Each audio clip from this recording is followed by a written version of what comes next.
Hindi ako nangarap ng asawang may titulo sa pangalan, mayaman o kilala sa lipunan. Hindi ko hiniling na magising ako sa marangyang buhay o matulog sa bahay na may chandeliers at mamahaling kama. Ang pangarap ko ay simpleng masaya. Pangarap ko ang isang tahanang tahimik, payapa at puno ng respeto.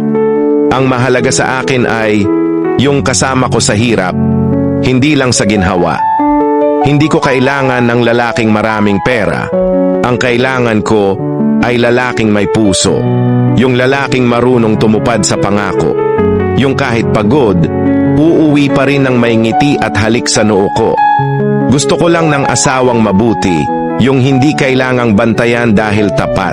Yung walang bisyo, yung hindi ako katatakutan kundi mararamdaman kong ligtas ako.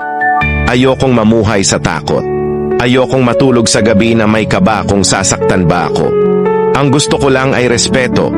Yung hindi ako pagbubuhatan ng kamay kahit kailan. Kaya oo, hindi ako naghahangad ng perpekto.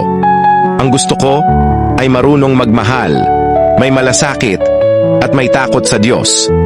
Dahil sa totoo lang, ang tunay na yaman ay hindi nasusukat sa pera, kundi sa pagmamahal at katahimikan ng loob. At kung may ganyang lalaki ka sa tabi mo, panalo ka na.